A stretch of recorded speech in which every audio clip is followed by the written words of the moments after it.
교육 들어가겠습니다. 장로님, 보리차짐 한 잔 갖다 주세요. 예.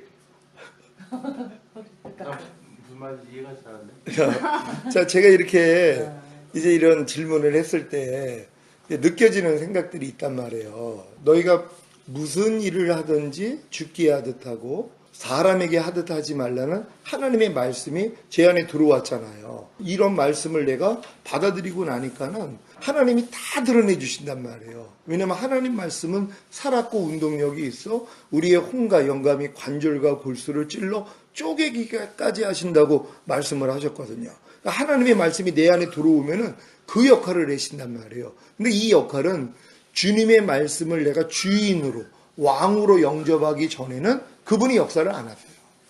그러니까 많은 사람들은 하나님의 말씀 한 구절 한 구절을 자기 마음 안에 주와 그리스도로 왕으로 영접을 하지 않아요. 그러니까 이 말씀이 역사해 줄 수가 없는 거예요. 그분은 인격을 가지신 분이기 때문에 내가 왕으로 영접을 해야지만이 내 안에서 왕 노릇을 하세요.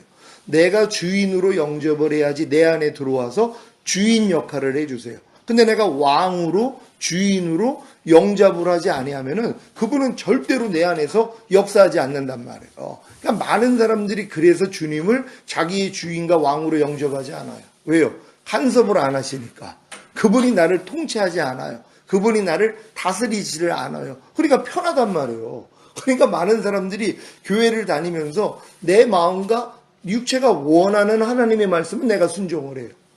자기가 하고 싶은 말씀에 대해서 자기가 순종하고 싶은 거에 대해서는 자기가 순종한단 말이에요. 근데 어떤 말씀에 대해서는 내가 순종을 안 해요.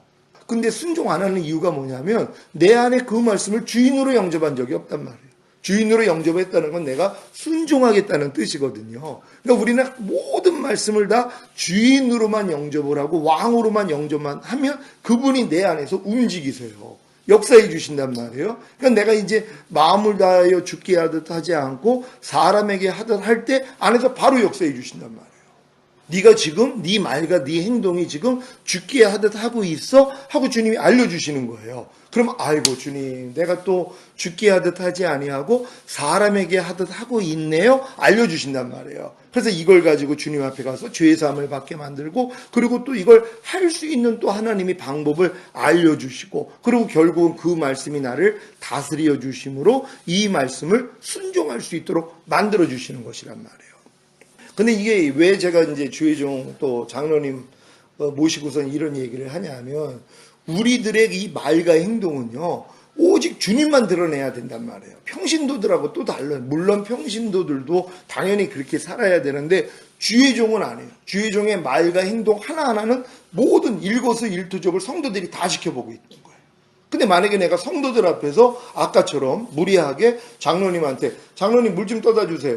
보리차 좀 갖다 주세요. 자, 만약에 이렇다고 생각해 보세요. 그러면은 다른 사람들이 이걸 딱 들을 때 아니 그래도 아무리 목사고 장로님이라고 그래도 예의도 없지. 아니 목사님은 연배가 이렇게 있는 분한테 어떻게 저렇게 함부로 할 수 있어? 당연히 그런 생각을 한단 말이에요. 그러니까 주의종들은 그래서 말과 행실에 대해서 더 온전해져야 된단 말이에요. 그리고 내가 이제 그런 실수를 자주 이제 해가지고 집사람한테 많이 이제 코치를 받아요. 왜 그러냐면 내가 충만할 때 그래요. 평소 때는 잘 가려요. 그리고 말과 행동을 조심하는데 내가 그냥 충만해가지고 올라오면은요, 막 옛날에 내가 막 그냥 나와버려요. 그러니까 하나님이 충만함을 주신 다음에 내 바닥을 드러내세요. 너무 충만하다 보니까는 깨어있지 않다 보니까 쉽게 말이 나오고 쉽게 행동이 나가버린단 말이에요. 그러더니 이 예의가 없는 행동들이 나와요.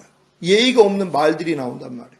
사람은 무례히 행치 아니하고 성경은 말씀을 하고 있잖아요. 근데 사실 무례히 행하는 게 그러니까 무례히 행한다는 게 다른 게 아니에요.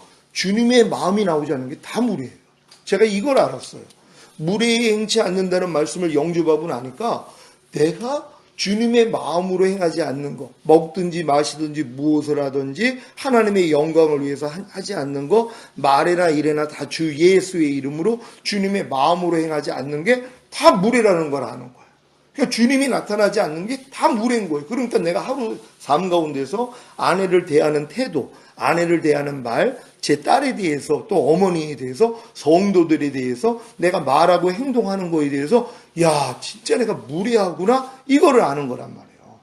근데 발견이 되니까는 또 주님 앞에 나가서 죄 사함을 받고 고쳐지기를 시작하는 것이에요. 근데 우리가 사실 쉽게 아주 가족들한테도 그렇고 친한 사람들한테는 예의가 없이 행할 때가 너무 많이 있단 말이에요. 근데 그걸 지각을 못하는 거예요. 왜냐하면 친하다 보니까 또 이해해 주겠지. 그리고 자기 가까운 사람을 통해서는 자기 자신이 잘 발견이 안 돼요. 옆에서 누군가 얘기를 해주면은 아 그렇구나 이렇게 알 수 있는데 잘 모른단 말이에요.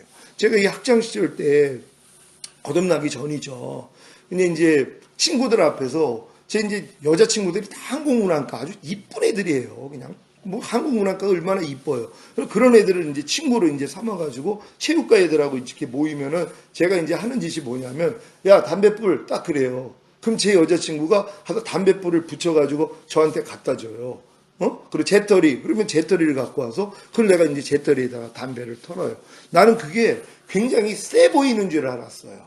그렇게 행동을 하는 게 야 너희들은 이렇게 이쁜 여자가 내 말에 시키는 대로 이렇게 하는 거 보면 부럽지. 난 이런 사람이야. 이걸 재고 싶어가지고 그렇게 한 거예요. 근데 친구가 제 친한 친구 하나가 우리 교수님 아들이 있었어요. 저한테 조용히 와서 얘기를 하더라고요. 며칠이 지난 다음에 야 네가 네 여자친구를 그렇게 함부로 대하면 우리도 함부로 대해. 네가 여자친구인데 네가 친구들 앞에서 함부로 대하면 우리도 함부로 대하고 네가 존경하고 예의 바르게 하면 우리도 그렇게 하는데 너는 어떤 게 좋겠니? 이 얘기를 딱 하는 순간 깜짝 놀란 거예요. 내가 내 모습이 그냥 비쳐 너무 부끄러워가지고 야 이거 내가 진짜 생각을 잘못하고 있는 거구나. 나는 지금 함부로 그냥 야 담뱃불 붙여와 야 너 대떨이 애들 앞에서 친구들 앞에서 그렇게 멋있는 여자를 내가 이렇게 부리는 난 대단한 사람이야 하고 했던 이 말과 행동이 너무 부끄러운 거예요. 근데 이런 행동이 신앙 안에서도 있더란 말이에요.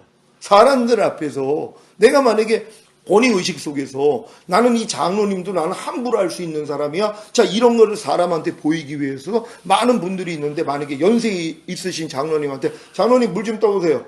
자 만약에 이렇고 저기 있는 문 좀 닫으세요. 저 에어컨 지금 저것 좀 꺼주세요. 만약에 그래 버렸단 말이에요. 근데 만약에 이것이 이 제대로 교육을 받은 사람들이 이거 보면 이거 분별이 돼요. 야 저 목사 되게 이게 무리하구나.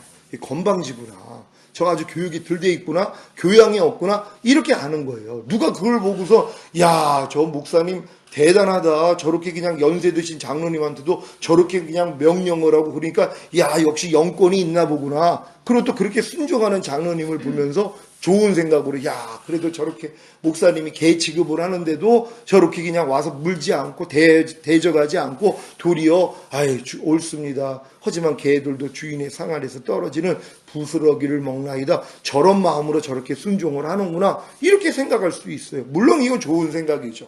장로님이 제가 하는 말에 대해서 그렇게 움직이셨다면 다른 사람들은 그렇게 할 수 있을 거란 말이에요. 그리고 내가 만약에 어떤 의도가 없이 그렇게 얘기를 했더라면 내가 만약 성품적으로 그렇게 했더라면 욕 맞아야 되는 것이란 말이에요.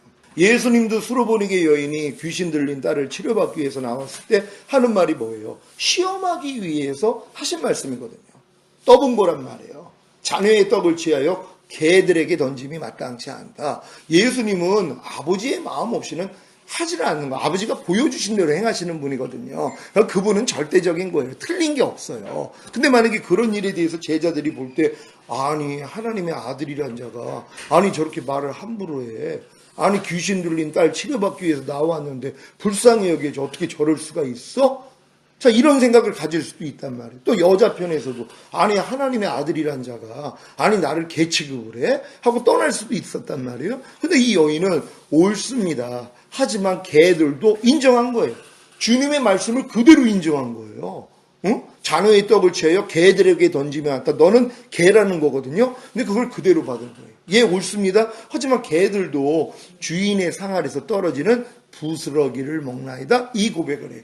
네가 이렇게 말하였으므로 네 딸이 나음을 얻었느니라. 테스트였었거든요. 예수님은 그렇게 할 수 있어요. 물론 의도를 가지고 그렇게 할 수 있어요. 제가 교육이라는 걸 전제해가지고 아까 장로님께 보리차 좀 갖다 주세요 얘기했던 것처럼 이건 의도된 것이란 말이에요. 교육하기 위해서. 하지만 이런 교육의 의미가 없이 내가 만약에 그렇게 했더라면 이건 하나님의 마음으로 행하는 게 아니란 말이에요. 그렇잖아요. 무슨 일을 하든지 죽게 하듯 하고 사람에게 하듯 하지 말라. 아니 주님께 어떻게 그럴 수가 있어요. 내가 아무리 주님을 사랑하고 주님이 나를 위해서 희생하셨다고 이런 사랑을 주신 분이라고 함부로 날 수가 없잖아요. 사랑을 한다면 함부로 날 수 없는 것이란 말이에요. 우리 장로님이나 우리 주의종님들은 성도들 앞에서 이런 모습을 보여줘야 된단 말이에요. 왜냐하면 지금 성도들이 굉장히 빨리 성장을 해요. 집에서 진짜 30번, 50번, 100번을 설교를 들어요. 이게 자기 입에서 나올 정도까지 무장이 돼 있단 말이에요. 그럼 이런 분들이 지금 계속 지금 성장을 하고 있는데 주의 종들이 성장을 못한다고 해봐요. 그럼 비교됩니다. 존경을 잃어요. 그리고 다 비춰져요. 본인들이 지금 훈련받고 있는 것은 상대를 보면 다 알아요. 만약에 내가 사랑은 물에 행치 않는다, 이 말씀으로 지금 훈련받고 있는 사람들은 이미 빛이 임했잖아요. 그리고 자기의 모든 모습을 지금 주님이 비춰주세요. 말과 행동을 통해서 무리한 것들에 대해서 알려주면서 훈련을 받고 있단 말이에요. 그럼 이런 사람들이 주의 종이나 만약에 장로님이나 이런 분들의 말과 행동을 딱 보면은 뭐예요? 저건 참 무례한 건데 안단 말이에요. 그럼 뭐예요? 권위가 깎여요. 요런 부분에까지도 그래서 우리가 진짜 하나님 앞에 행하여 완전해야 되겠구나. 너희가 하나님 앞에서 행하여 완전하라는 것처럼. 하나님만 의식하면은 그럴 수 있죠. 먹든지 마시든지 무엇을 하든지 하나님의 영광을 위해서 하라는 이 말씀을 내가 받았다면 내가 말이 하나님께 영광이 돼야 되고 행동이 영광이 돼야 되고 생각도 영광이 돼야 된단 말이에요. 또 말이나 일이나 다 주 예수의 이름으로 하라고 내가 이 말을 주님의 마음으로 하는가, 내가 이 행동을 주님의 마음으로 하는가 비춰보게 해야 된단 말이에요. 근데 깨어있지 않으면 벌써 실수가 나옵니다. 당장 나와요. 저도 충만할 때 도리어 충만하면 더 주님의 모습이 나와야 되는데 하나님은 내가 충만을 주신 다음에 옛날 내 바닥을 드러내 주세요. 부끄럽게 만드는 거예요. 낮춰버리신단 말이에요. 충만해가지고 내가 난 이렇게 하나님께 영광을 돌리고 나 이렇게 참 하나님 앞에 진짜 이런 사랑을 받았어 하고 높아져 버릴 때 하나님이 바로 낮춰버리세요. 왜요? 교만해지기 때문이란 말이에요. 실수를 하게 만들어요. 저도 마찬가지예요. 충만하게 또 단에서 그냥 엄청난 말씀을 막 전해가지고 막 깨달음을 선포했더니 성도들이 그냥 은혜를 받았다고, 별로 이제 은혜 받았다는 사람들이 없어요. 요즘 와서 인사하는 사람들이 없는데 요즘 들어와가지고는 그런 인사를 해요. 목사님 진짜 와서 진짜 목사님한테 무릎 꿇고 절이라도 하고 싶은 이런 마음이 막 들 정도라는, 너무 은혜가 돼가지고 하나님이 자기에게 막 모습을 비춰주고 그래서 은혜를 끼쳐줘가지고 너무 감사해가지고, 그럼 이런 말을 들을 때 내가 좀 높아지는 마음, 이거 오늘 잘했네. 그러다 보면 뭐예요? 옛날 내 습관들이 나와요. 말과 행동에서 벌써 거만이 나오지를 않나? 벌써 어깨에 힘을 주지를 않나? 목에 벌써 힘이 들어가지를 않나? 이 모습을 내가 발견해요. 그리고 하나님이 나를 부끄럽게 만들어요. 그리고 아니나 달라요. 그럼 집사람이 이런 모습을 잘 보니까 와가지고 설명을 해줘요. 또 이제 충만하다가 보면은 제가 이제 또 흠이 뭐냐면 반말이 나와요. 그냥 충만해가지고 지금 물론 나이 적은 사람들이죠. 근데 적은 사람이라고 또 반말하면 안 되잖아요. 그래서 최대한 존칭어를 써서 얘기를 하는데 너무 친하고 너무 또 충만하다 보면은 반말하고 있는 거를 보는 거예요. 집사람이 가끔가다 찔러요. 그러면서 이제 와서 아니 목사님, 또 전화를 하다가도 마찬가지예요. 충만하다 보면은 반말로 전화를 하고 있는 거예요. 그냥 이랬어 저랬어 의식하지 못하니까 이게 나와버리는 거예요. 근데 이제 옆에서 듣고 알려주니까 내가 또 주님을 의식하지 못했구나. 의식하지 못하니까 말이 막 나오는 거예요. 그냥 반말이 나오고 또 그냥 우스운 얘기도 막 나오고, 그러니까 이런 부분들까지도 하나님이 충만한 다음에 드러내 주신단 말이에요. 하나하나 다 죽여야 되는 거예요. 그래서 모든 생각을 사로잡아 그리스도에게 복종시키라 그랬는데 생각에서 말 나오잖아요. 말 하나 행동 하나까지 우리가 다 지금 살펴봐가지고 어떤 생각에서 이 말이 나오고 이 행동이 나오는지 생각을 잡아야 된단 말이에요. 깨어있지 않으면요 벌써 나와요. 그래서 훈련 3가지 훈련 얘기 있잖아요. 말의 침묵이요. 말하지 말라는 거예요. 말하기 전에 충분히 생각해야지 돼요. 내가 이 말이 어떤 생각에서 나왔는지 충분히 내가 생각을 해야 되는데 우리는 쉽게 그냥 말이 나와버리잖아요. 근데 이 말이 하나님께 영광이 아니에요. 왜? 주님의 마음으로 나온 게 아니기 때문에. 그래서 일단은 말에 침묵을 해야 돼요. 그러니까 말하기 전에, 어떤 상황 가운데서도 말하기 전에 먼저 이 말이 하나님께 영광이 되는가, 또 이 말이 주님의 마음으로 하는 것인가 돌아보고 그렇게. 그런데 이게 말의 침묵의 훈련을 받아야 되거든요. 그러니까 어떤 상황 가운데서 내가 쉽게 나오는 말들이 있단 말이에요. 내가 요번에도 그 이제 남원 내려가가지고 이분이 뭐 호텔 잡고 모든 비용을 이분이 다 댔어요. 내가 되려고 그러는 본인이 다 잡아놓고서 다 그러고선 뭐 식사 대접하고 뭐 지리산 일대 다 구경시키고 그랬어요. 근데 이제 그 남편도 이제 나와가지고 같이 이제 저녁 식사를 마치고 가야지 되는데 그날 종일 돌아서 힘들단 말이에요. 그래서 나도 이제 다리도 많이 그 산을 막 올라다니고 뱀사골도 뭐 가고 별 군데 다 갔어요. 그러니까 이제 다리도 이제 막 쑤시고 아프고 그러고 또 집사람도 피곤하니까 들어가고 싶어가지고 이제 우리는 숙소로 이제 들어가겠다고 그랬더니 그분이 이제 대뜸 하는 말이 내가 이제 저기 두 분도 이제 식사 다 마치고 이제 가고 저희도 이제 내일 또 일정이 일찍 떠나야 되니까 들어가겠습니다. 그랬더니 저한테 뭐라고 그랬냐면 그분이 목사님 그런 생각하지 말으셔야죠 그러는 거예요. 그런 생각. 그러니까 내가 좀 오늘 많이 이제 돌아다녔으니까 이제 좀 가서 좀 쉬고 아침에 떠나겠습니다. 그랬더니 그분이 그 말을 어떻게 봤냐면 목사님 그런 생각하지 마시죠. 그런 생각도 하지 말고 그냥 본인들이 그냥 모시고 싶은 왜냐면 밤에 야경을 보여주고 싶은 거예요. 그 춘향 그 남원에 그 춘향 뭐 테마공원이 있는데 거기를 또 다 뭐 구경시켜 주고 싶은 거예요. 뭐 조명부터 다 있으니까 저녁이 좋다는 거예요. 그러니까 어떻게 해요? 그 말을 또 하시니까 알겠습니다. 마음이 그러니 어떻게 해요? 따라가 줬단 말이에요. 근데 그분도 그 얘기를 하는 거예요. 제가 이제 그 피곤하다. 그러니까 나는 사실 아내가 많이 힘들어. 종일 그냥 그 풀 코스로 그분이 돌렸으니까. 그래서 좀 쉬고 싶은데, 그래서 좀 쉬게 해주려고 그 얘기를 했더니, 그런 생각 목사님 하지 말으셔야지 하고 얘기를 하는 거예요. 맞아요. 그런 생각도 안 하고 그냥 이분들이 하자는 대로 해줬으면 되는데, 난 또 이제 집사람 편도 또 들어야 되니까, 중간 위치에서. 그래서 이제 중간에 그 얘기를 했는데, 하도 강청을 하니까 내가 이제 그분들 말을 따라가지고, 이제 집사람도 그렇게까지 나오니까 어떻게 해요. 그래서 그냥 거길 다 돌았어요. 돌고 나니까 얼마나 지금도 이제 막 쑤셔가지고 다리가, 몸무게가 또 많이 늘었는데 너무 이제 그 운동을 안 하다가 거길 막 이렇게 돌아다니고 그래가지고 다리가 많이 아팠어요. 아프다는 생각도 지금은 이제 지우고. 저는 지금은 그래요. 통증이 오는데도 이 통증에 대해서 사실 주님께 감사하고 다 대접을 해요. 받아들이지 않는단 말이에요.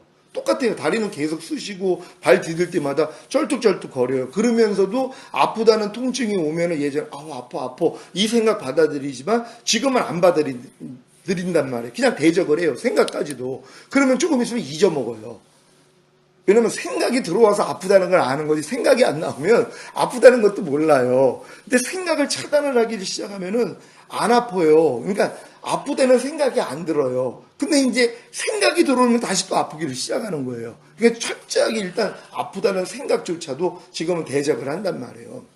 제가 요번에 이제 그런 일들을 이제 겪으면서 이제 사람이 그 순간순간 그 생각에 의해서 우리가 침묵을 해야지 되는데 이 말에 대해서 그 침묵을 하지 않아서 내가 이제 쉽게 얘기한 거에서 그런 얘기를 이제 들었단 말이에요. 제가 그때 그분의 그 얘기를 들었을 때 부끄러웠어요.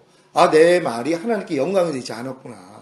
내가 이 말을 하기 전에 이렇게 조금 이렇게 이제 시간도 많이 갔으니까 오늘은 헤어지고 내일 일찍 또 출발해야 되니까 들어가는 게 좋겠습니다. 근데 이 말이 내가 먼저 한 번 더 생각했더라면 주님의 영광이 아니라면 내가 안 했을 수도 있어요. 안 해도 됐거든요. 그냥 흐름 따라 갔으면 되는데 근데 일단은 아내를 생각한답시고 먼저 얘기를 했다가 그 얘기를 듣고 나서 내가 이제 수정을 한 거란 말이에요. 자, 이런 식으로 말에 대한 침묵을 해야 된단 말이에요. 그러니까 말하기 전에 먼저 이 말이 하나님께 영광을 될지 안 될지 먼저 생각해보는 침묵 훈련해야 되고 욕망에 대한 침묵이에요.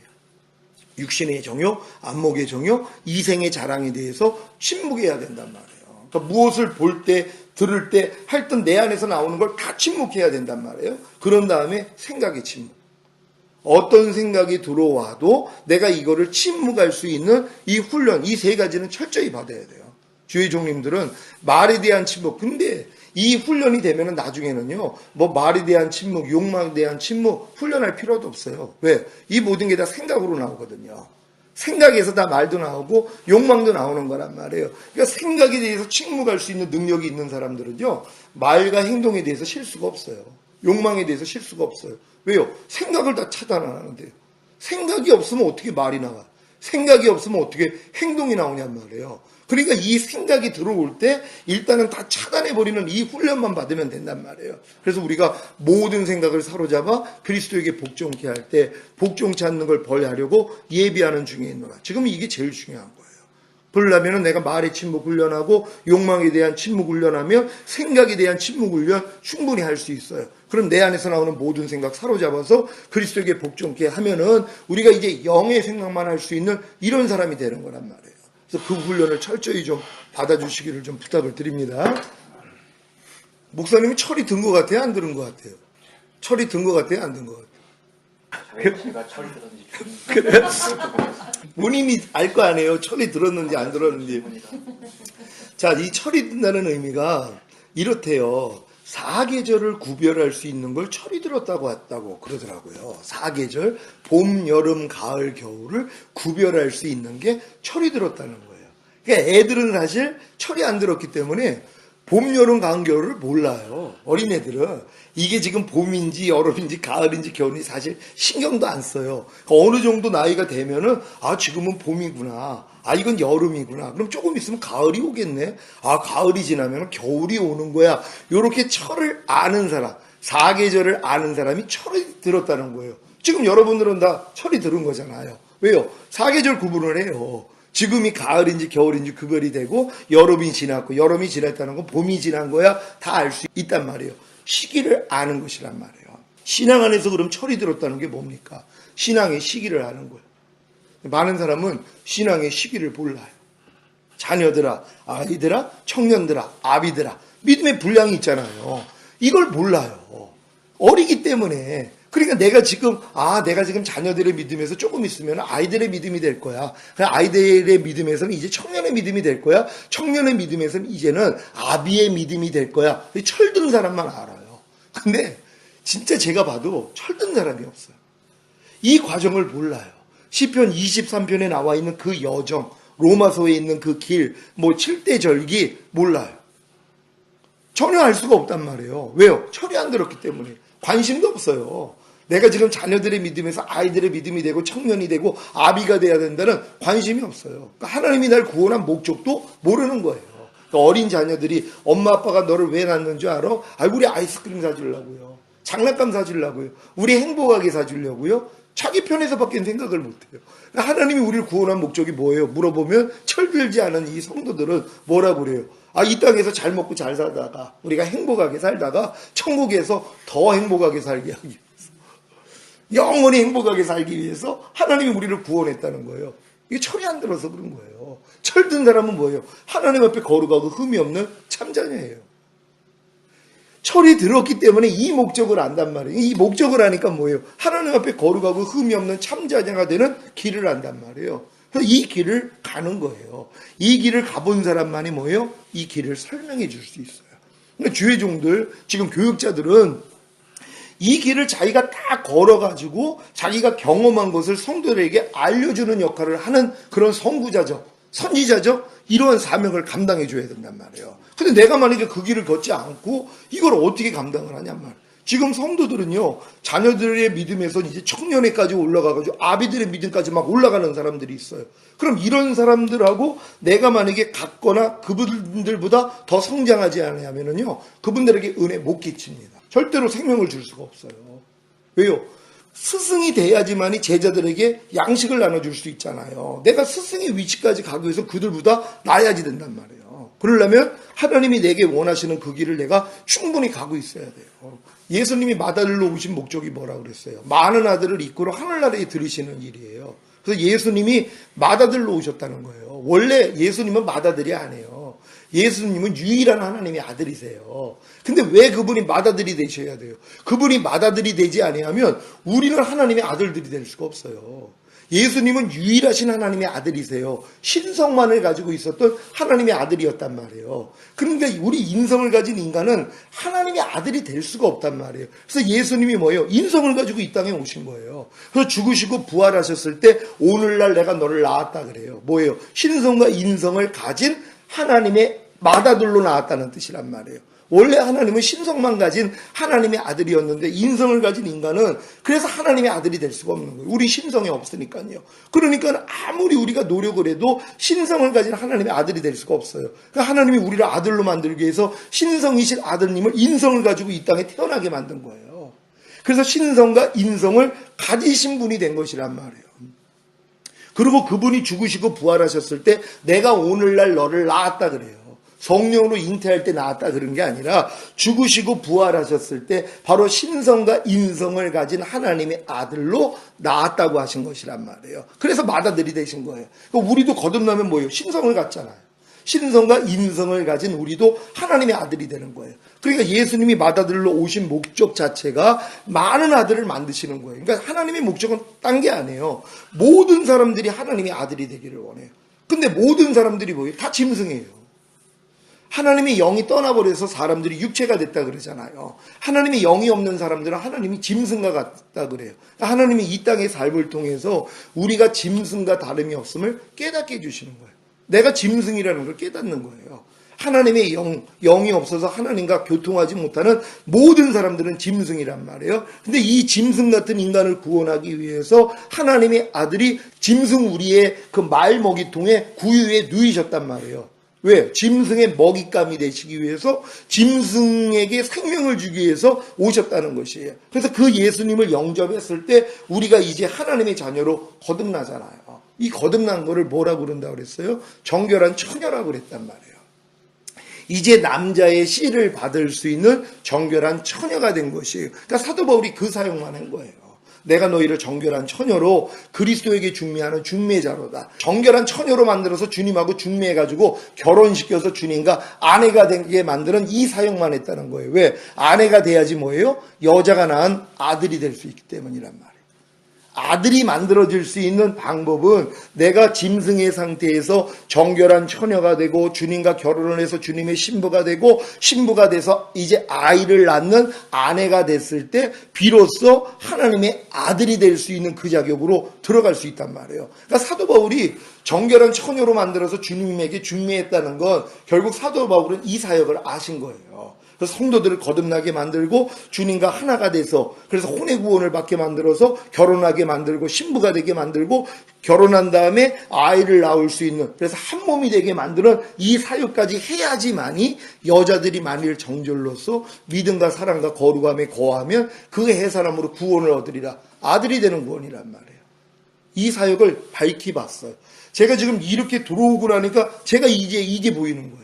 사도 바울이 이걸 봤구나 하는 걸 저도 본 거예요. 예전에는 제가 거듭나는 경험만 했을 때는 이 사도 바울이 내가 너희를 정결한 처녀로 그리스도에게 중매하는 중매자로다 했을 땐 거듭나는 사역밖에는 못 봤어요. 아, 사도 바울은 거듭나는 사역만 했구나. 근데 내가 성령세를 받고 나니까 사도 바울의 그 말씀이 아, 정결한 처녀로 만들어가지고 주님과 중매해가지고 결혼을 시키는 사역까지 했구나. 신부가 되게 만드는 사역까지 했구나. 결국 성령 세례까지 받게 하는 사역을 했구나. 근데 내가 성령 충만을 받고 나니까 아, 정결한 처녀로 만들어서 주님과 중매해가지고 결국 아내가 되는 위치까지 가게 했구나. 이게 보인 거예요. 그러고 나서 전인구원이 이루어졌더니 이제는 아, 사도 바울이 너희를 정결한 처녀로 그리스도에게 중매하는 이 사역이 중매해가지고 결혼을 시키고 한 몸이 되게 만들고 결국은 아들로 낳아지는 전인구원을 주는 사역까지 했구나. 이게 보여진 거예요. 그러니까 내가 어렸을 동안에는 하나님 말씀을 봐도 내 수준 믿음의 분량대로 지혜롭게 생각을 하고 제 믿음의 분량에 맞춰서밖에 못 보는 거예요. 그러니까 사도 바울이 내가 너희를 정결한 처녀로 그리스도에게 중매하는 중매자라다 했을 때 중매시키는 사역밖에는 못 봤단 말이에요. 근데 이제 더 들어가니까 중매해가지고 결혼시키는 사역. 또 더 들어가니까 결혼한 다음에 한 몸이 되게 하는 그 사역. 더 들어가니까 아, 전인구원을 받게 만들어서 하나님이 아들이 되게 하는 그 사역. 여기까지 보는 거란 말이에요. 그러니까는 지금 여기 계신 분들도 이 단계로 다 들어가면 이렇게 보여야 되는 것이에요. 그러니까는 짐승 같은 자에게 십자가 복음을 전해줘서 거듭나게 만들어서 정결한 처녀 만드는, 영이 구원을 받게 만드는 이 사역을 해줘야 된단 말이에요. 그리고 거듭난 사람들에게는 이제 이 과정을 내가 겪었기 때문에 알잖아. 거듭난 다음에 로마서 6장에 있는 4가지 진리 알려주고 산상수훈 가르쳐주고, 그리고 아무리 내 힘으로 할 수 없을 때 오라나는 공고한 사람이로다까지 갔을 때 새 언약의 성취인 성령 세례를 알려줌으로써 마음에 할례를 시켜요. 마음으로 하나가 돼요. 그래야 결혼을 하는 거예요.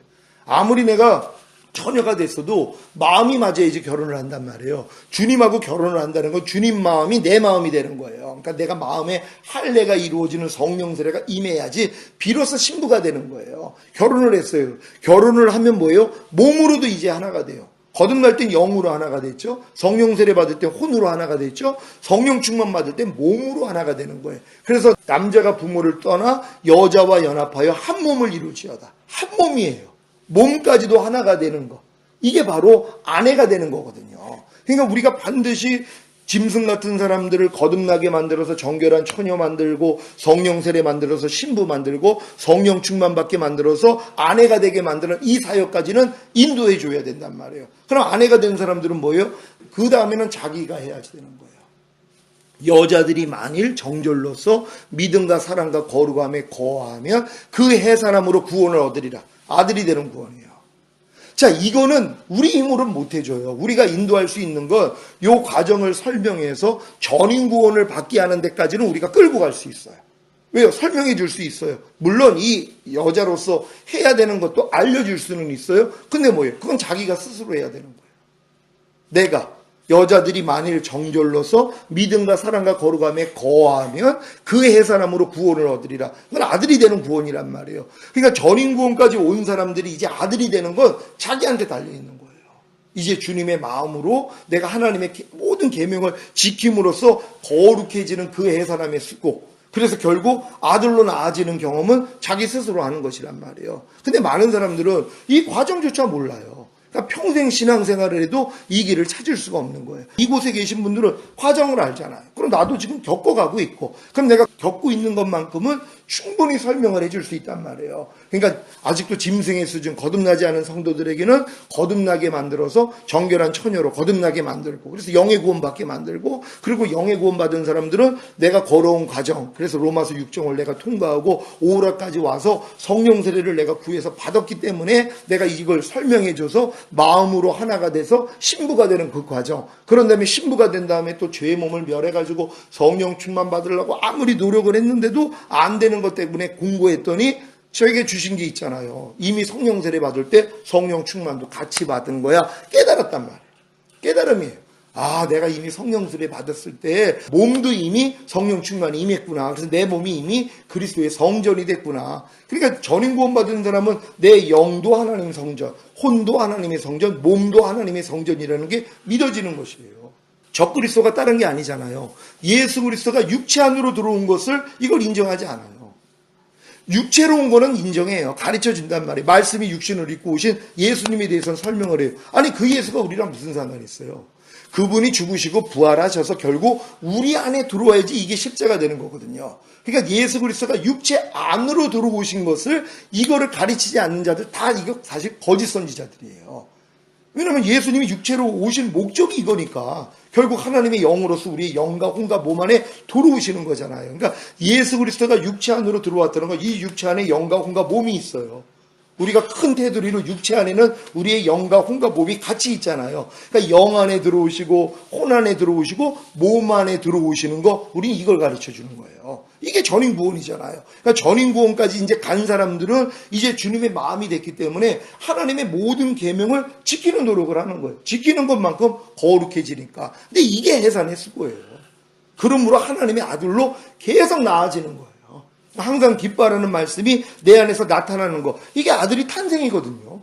하나님의 말씀이 육신을 입고 오신 분이 예수인 것처럼 하나님의 말씀이 내 육신 안에 들어와서 나를 통해 나타나요. 이게 아들들로 나아지는 모습들이란 말이에요. 그러니까 지금은 다른 게 할 게 없는 게, 마음의 성결이 이루어진 사람들은 하나님의 모든 시, 모든 말씀이 다 주님이에요. 이 주님을 내 마음에 받아들여서 이제 순종하는 것만 하면 된단 말이에요. 순종하면 이게 탄생되는 아들들이란 말이에요. 그래서 화살이 전통에 가득한 자가 복이 있다는 게 바로 그거예요. 내 안에서 나아지는 말씀들, 내가 생명대에서 순종하는 말씀들이 점점 늘어나야 된단 말이에요. 이 일만 하는 것이란 말이에요. 그럼 이 일을 하기 위해서 가장 중요한 게 뭐냐면 다 주님으로만 영접하면 돼요. 간단합니다. 전인구원 이루어진 사람들은요, 얼마나 쉽냐 하면 하나님의 모든 말씀이 하나님이시잖아요. 이 말씀은 그냥 주인으로만 영접하면 돼요. 내가 할 일은 주와 왕으로만 영접하면 돼요. 그 다음은 그냥 쉬면 돼요. 왜? 그분이 하세요. 왕으로 이제 내가 모셨기 때문에 그분이 와서 자기가 통치해 주신단 말이에요.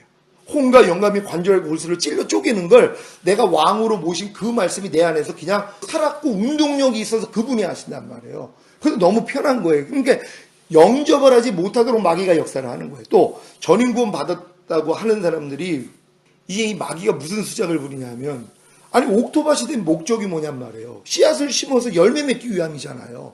옥토된 게 끝인 줄 아는 거예요. 내가 이제 마음에 악이 나오지 않는 내 마음이 이제 새 마음이 되고 그리스도 마음이 된 옥토가 됐다는 게 끝인 줄 알아요. 그러고선 이제 편안하게 안식을 누려요. 아니죠. 옥토 만든 목적은 씨를 심기 위함이잖아요. 예전에는 내 이 마음의 밭이 옥토가 아니고 길가밭, 돌짝밭, 가시떨기 밭이기 때문에 하나님의 말씀을 아무리 심어도 안 나왔어요. 항상 기뻐하라 모르는 사람이 어디 있어요. 오른편 맞으면 왼편 돌려라 모르는 사람이 어디 있어요. 근데 이 말씀이 내 안에 심겨질 수도 없고 심겨져 봤자 열매가 나오질 않았단 말. 그래서 우리 포기하고 살았던 거거든요. 근데 주님이 우리에게 새 마음을 주셨잖아요. 그리스도의 마음, 옥토의 마음이 됐어요. 그럼 이때부터는 뭐예요? 말씀만 심기면 돼요. 심으면 바로 하나님이 역사해 주신단 말이에요. 그러니까 심는다는 건 모든 말씀을 내가 주인과 왕으로만 영접하면 되는 것이에요. 주님으로만. 그러면 영접만 하면 그분이 안에서 역사를 해준단 말이에요. 제가 아까 말씀드린 것처럼 내가 사랑은 무례히 행치 아니하고 이 말씀을 내가 마음에 심었더니 이 말씀이 내 안에서 살았고 운동력이 있어 역사가 일어나요. 그러니까 내가 어떤 말과 행동을 할 때 무례하다는 걸 바로 알려주세요. 바로 비춰주세요. 그러면 주님 앞에 가서 제사함을 받아요. 제사장이 되시는 거예요. 제사장이신 그리스도 역할을 해주세요. 그런 다음에 무례를 행치 않는 방법을 알려주세요. 선지자의 그리스도가 되시는 거예요. 그런 다음에 무리한 내 마음을 다스려 주세요. 이게 진짜 주와 그리스도가 되시는 것이란 말이에요. 그럼 여기까지 다 되면은 이게 이 말씀이 나를 통해 그냥 나타나 버린단 말이에요. 그러니까 과정은 그거예요. 심으면 이 말씀이 내 안에서 역사해줘서 예수님이 우리의 제사장과 선지자와 왕의 기름 부음을 주셔서 이 역할을 해주심으로써 결국은 이 말씀이 나를 통해 나타나도록 만들어주시는 요 과정까지란 말이에요. 그러니까 지금은 성령 세례 받은 다음에 또 이렇게 전인구원이 이루어진 다음에 다른 게 할 게 없는 게 말씀과 기도에 아주 전무해야 된단 말이에요. 모든 말씀을 이제는 심기만 하면 내 안에서 다 역사가 일어나는데요. 그냥 내가 눈으로 그냥 보고선 그냥 읽는 거가 아니라 내가 마음에 다 영접하는 거예요. 왕으로. 어떤 말씀 하나를 그냥 왕으로 영접한단 말이에요. 만약에 사랑은 오래 참고 그 오래 참음을 내가 그냥 영접한단 말이에요. 주님, 내가 이 말씀을 내 안에 왕과 주인으로 영접하겠습니다. 주님, 내 안에서 내 안에 들어오셔서 나를 다스려 주세요 하고 영접을 했단 말이에요. 그러면 어떤 부분에서 오래 참지 않을 때 바로 알려주세요. 그분이 너 지금 오래 참고 있지 않아? 아이고 주님, 내가 또 오래 참지 않고 있네요 하고 이 모습을 가지고 와서 죄사함을 받고 오래 참음 받을 수 있는 방법을 선지자로 알려주시고 오래 참지 못하는 모습을 다스려 주세요. 결국 오래 참음이 나를 통해 나타나는 단계까지 들어간단 말이에요. 그러니까 지금은 요 과정으로만 우리가 가고 있으면 되는 것이란 말이에요. 그래서 내가 이 훈련을 받았기 때문에 다른 사람들에게 누구든지 똑같은 길이니까 이 길만 알려주면 그 사람들은 너무 기뻐해요. 왜요? 똑같은 길을 가고 있는데 앞서 있는 사람들이 와서 얘기를 해주니까 설명을 해주잖아요. 지금 서홍석 성도가 제가 이제 설교를 하면은 이 금요일 주일날 이 설교를 운전하면서 계속 듣는데요. 그러니까 자기 안에 생명, 말이 나올 때까지 듣는데요. 근데 이걸 또 이렇게 듣는 다음에 성도들이 오면은 얘기를 하면 그냥 입에서 술술 나온대요. 그냥 성령의 말하 계심을 따라 그냥 나온대요. 그러니까 사람들이 몰리는 거예요. 글로 가는 거예요. 어찌하든 그 방법 알고 또 자기가 지금 겪고 있는 일을 흘러간단 말이에요. 이 일이 원래 누구한테 가야 되겠어요? 이 일을 원래 물론 성우석 성도가 교회 안에서 그 일을 잘 해주고 있어요. 근데 지금 이 일은 원래 주의 종들이 해줘야 되는 일들이에요. 주의 종들이 당연히 성도들한테 인정을 받고 자기의 모든 문제를 가지고 주의 종들 앞에 나와서 목사님 내가 지금 이런 과정을 지금 겪고 있고 지금 이런 일을 겪고 있는데 이걸 어떻게 해야 돼요? 물어보게 해야죠. 그러면 그분들이 뭐예요? 인정을 해야지 갈 수 있는 거란 말이에요. 그러면 지금 성도는 인정을 받고 있는 거예요. 성도들한테요. 근데 이제 물론 거기 인정받았기 때문에 글로 갔다가 하나님이 여기서도 빼내시는 사람들도 있어요. 왜냐하면 사람에게 또 의지하는 마음을 또 이제 보여주셔가지고 안에 있는 성령의 기름 부음만 의지할 수 있도록 하나님이 오게 만드는 분들이 있어요. 왜냐하면 교제 중에서 마음에 부딪히고 불편함을 가지고 이런 일들을 겪은 분들이 있단 말이에요. 그럼 이런 일을 겪은 사람들은 이제 내가 더 이상 사람을 의지하지 아니하고 더 주님을 의지하고 더 말씀을 의지해야 되겠다. 왜냐하면 자칫하면 더 빨리 가게 하기 위해서 사람을 의지함으로써 그 사람한테 마음이 갈 수가 있단 말이에요. 근데 그것까지도 주님이 허락지 않아요. 그럼 이제 이런 마음이 돼 있는 사람들은 하나님이 여러분들이 이 길을 바르게 가고 있다면 그분들한테 마음의 주관을 해주시죠. 너희 안에서 행하시는 이는 하나님이시니 자기의 기쁘신 뜻대로 마음에 소원을 두고 행하게 하신다고 소원을 주신단 말이에요. 누구한테 상담 요청해, 누구한테 신방 요청해, 누구한테 전화해, 이런 마음을 주신단 말이에요. 그럼 성도들이 연락이 와야 되는 거예요. 그럼 연락이 오면은 이제 내가 안에서 주님이 이제 주시는 말씀대로 설명을 해주면 그들에게 은혜를 끼치잖아요. 그럼 이게 뭐예요? 계속 확산이 되는 거란 말이에요. 오늘도 이제 캐나다에서 아침에 일찍 전화가 왔어요. 몇 시에 통화가 가능하냐고. 얼마 있다 이제 전화를 하라고 그랬어요. 자, 하나님이 주관을 해주면 연락들이 오는 거예요. 그래가지고 자기들이 지금 겪고 있는 일들을 물어봐요. 그럼 난 그걸로 신방해 주는 거예요. 나는 그걸로 씨 뿌리는 일을 한단 말이에요. 자, 이런 식으로 이게 늘어나야 되는 거예요. 그래서 바빠져야 되는 것이에요.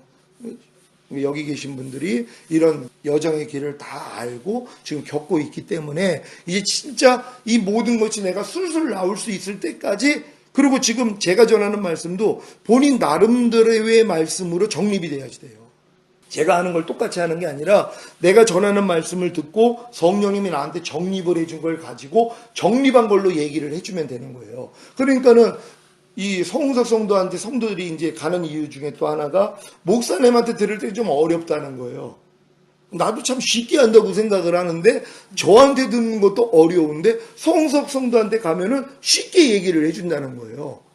자세히 설명을 해준다는 거예요. 그래가지고 글로 간다는 거예요. 그래서 이 사람도 이 역할을 해고, 나도 사실 잘 설명을 해준다고 하지만 제가 말하는 것도 이해하지 못하는 성도들이 있단 말이에요. 그리고 이런 분들은 글로 가가지고 다시 재해석을 받는단 말이에요. 근데 이 역할을 뭐예요? 여기 있는 분들이 다 해준다고 생각해봐.